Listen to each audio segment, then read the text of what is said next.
बालाघाट जिले में गुरुवार को युवा बेरोजगारों के द्वारा भर्ती सत्याग्रह का आयोजन कर शिवराज सरकार को जगाने का प्रयास किया गया। एकजुट होकर युवाओं ने मध्य प्रदेश की शिवराज सरकार के खिलाफ मोर्चा खोला और अंबेडकर चौक से गांधी प्रतिमा तक पैदल मार्च भी किया।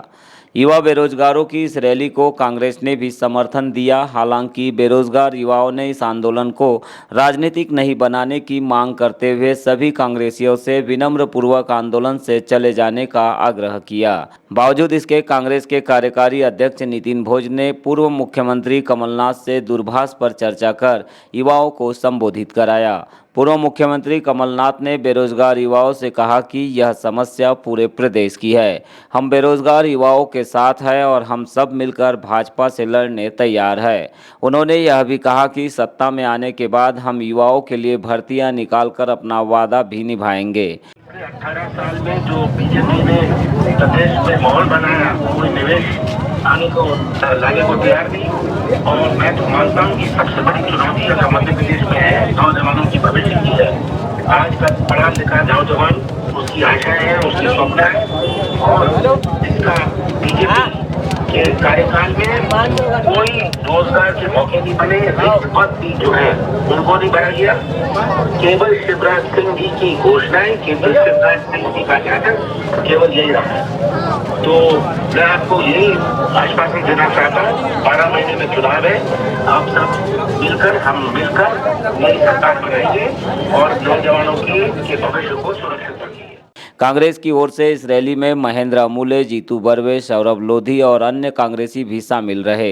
बेरोजगार युवा गांधी प्रतिमा पर माल्यार्पण के बाद वापस आंदोलन स्थल पहुंचे। यहां पर भी कांग्रेसियों के द्वारा मूवमेंट में शामिल होने का प्रयास किया गया। हालांकि बेरोजगार युवाओं ने उन्हें आग्रह कर दूर से ही आंदोलन को सपोर्ट करने की बात कही। इसके बाद कांग्रेस संगठन से जुड़े लोग वापस चले गए। बेरोजगार युवाओं ने सरकार के नाम एक मांग पत्र भी सौंपा, जिसमें उन्होंने मध्य प्रदेश में विगत कई सालों से अटकी भर्ती प्रक्रिया और परीक्षाओं के आयोजन को शीघ्र प्रारंभ किए जाने की बात कही है।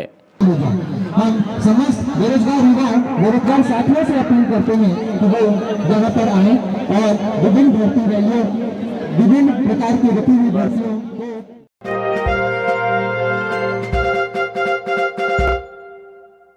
ब्रॉडगेज संघर्ष समिति के द्वारा आज बालाघाट स्टेशन पर उद्योगपति गौतम अडानी के नाम स्टेशन प्रबंधक को मांग पत्र सौंपा गया। समिति के राष्ट्रीय अध्यक्ष अनूप सिंह बैस ने बताया कि सरकार ने महाकौशल और महाराष्ट्र में व्यापार के चलते गोंदिया जबलपुर रेलवे ट्रैक को किराए पर दे दिया है, जिससे इस रूट पर रोजाना 1.5 दर्जन मालगाड़ियां दौड़ाने के कारण यात्रियों को रेलवे का लाभ नहीं मिल रहा है। पैसेंजर गाड़ियां अब तक प्रारंभ नहीं की गई है। वही जो यात्री ट्रेनें चलाई जा रही है उनका टाइम टेबल यात्रियों के लिए मुसीबत बन गया है। घंटों देरी से चलने के कारण यात्री सही समय पर अपने गंतव्य तक नहीं पहुंच रहे हैं। गोंदिया स्टेशन से मालगाड़ियों को आगे निकालने के कारण भगत की कोठी नामक एक ट्रेन के साथ हादसा भी हो चुका है। इस मौके पर संघर्ष समिति के अध्यक्ष के अलावा विशाल बिसेन, अंशु अवस्थी, मकसूद खान सहित अन्य लोग भी मौजूद रहे। आंदोलन है कि इस बात की हमें जानकारी लगी कि जो 3 वर्षों से जो इस तरह से ट्रेनों की आवाजाही को, यात्री ट्रेनों को बंद रखा जा रहा है, उसके पीछे कारण विश्वस्त सूत्रों से हमें ये पता चला है कि जो अडानी अंबानी की मालगाड़ियां हैं, अप्रत्यक्ष रूप से गोंदिया जबलपुर इस ट्रैक को लीज पर दे दिया गया है और यहाँ पर ये ट्रैक जो है ये मालगाड़ियों के लिए सुरक्षित कर दिया गया है। जब यह ट्रैक मालगाड़ियों के लिए सुरक्षित कर दिया गया है और हमारे 3 वर्ष से लगातार ज्ञापनों का जब कोई असर नहीं हो रहा है, तो हमने आज यहाँ गौतम अडानी जी को बुलाया और प्रतीकात्मक रूप से सांसद को भी बुलाया और सांसद की हालत देखिए कि हाथ जोड़ के बैठे हुए हैं और अडानी जी जो हैं इनको हम ज्ञापन देकर अब इनसे ही यह निवेदन कर रहे हैं, ज्ञापन दे रहे हैं इनको कि अडानी जी, चूंकि आपका आधिपत्य हो गया है रेलवे पे, तो अब आप ही रेलवे में हमारी यात्री ट्रेनों को मुक्त करें।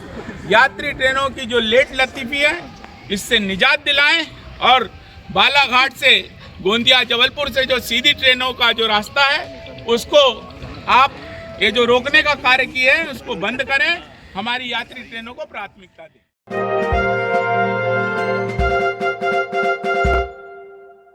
मानवीय दुर्व्यवहार और महिला उत्पीड़न के चलते बढ़ रहे आपराधिक मामलों को लेकर पुलिस विभाग ने ऑपरेशन चेतना अभियान शुरू किया है, जिसके तहत महिला थाना पुलिस के द्वारा स्कूली संस्थाओं में जाकर छात्र छात्राओं को मानव दुर्व्यवहार से जुड़े आपराधिक मामले जैसे कि मजदूरों को बंधक बनाना, बाल श्रम करवाना, छेड़खानी, दुष्कर्म, बहला फुसलाकर भगा ले जाना जैसी घटनाओं के संदर्भ में विस्तृत जानकारी देकर जागरूक किया गया।